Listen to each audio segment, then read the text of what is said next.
Work of U.S. government researchers who intentionally infected hundreds of people in Guatemala with sexually transmitted diseases.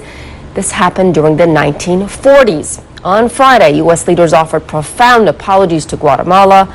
Senior medical correspondent Elizabeth Cohen told our Wolf Blitzer more details on this disturbing case.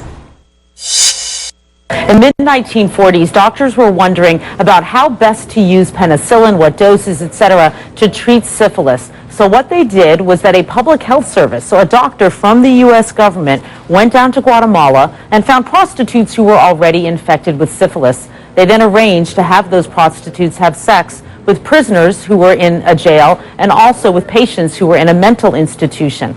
When that didn't give them syphilis, what they did was that they made abrasions on the patient's arms and for the men on their penises, and they poured the syphilis bacteria into those abrasions. When that didn't work, what they did is on a few patients, they actually gave them spinal punctures to try to get the bacteria in that way. And then once the patients were infected, they would treat them with the penicillin. You know, this is obviously a horrible, horrible action, completely unethical. And today, the U.S. apologized for it. Here's the statement that was from Kathleen Sebelius and Hillary Clinton. And the statement is, "We deeply regret that it happened, and we apologize to all the individuals who were affected by such abhorrent research practices." Wolf? Elizabeth, why did it take 60 years for us to learn about this?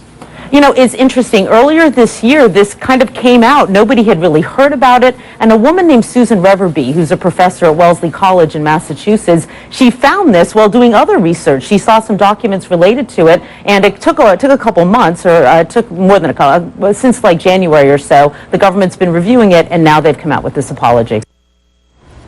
U.S. President Obama offered profound apologies to Guatemala. He called President Alvaro Colom on Friday. Later, in a telephone interview from Guatemala City, Mr. Colom spoke to our sister network, CNN en Español. Guatemalans are utterly disgusted with the latest revelations, and there has been a strong reaction all across the country. Even though these experiments happened 64 years ago, they constitute a profound human rights violation. President Obama told President Colom that an international commission will carry out an investigation. The U.S. Congress acquiesced in the program advocated by its powerful neighbor. In a phone interview with the BBC, its current leader took a very different line. I was upset and very angry when I heard this news. These people were the victims of rights abuses. There's been a very strong reaction in the Guatemalan media and by my compatriots.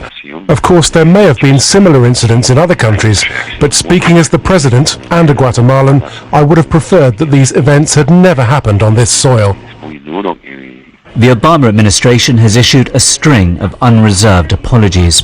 This is shocking, it's tragic, it's reprehensible. This is, it's tragic, and the United States, by all means, apologizes to all those that were impacted by this. On the streets of Guatemala, people accused the U.S. of exploiting their country's weakness. It's not normal these kind of things happen. It's an abuse because they are a world power and they take advantage of poorer countries in order to carry out their experiments. I'm against the abuse because it only shows they are a bunch of uneducated louts, and I don't care about the rest. I care about my country.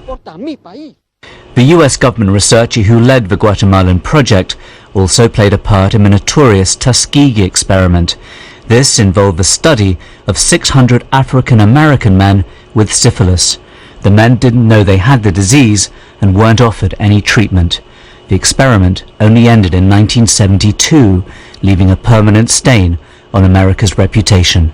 Sebastian Usher, BBC News.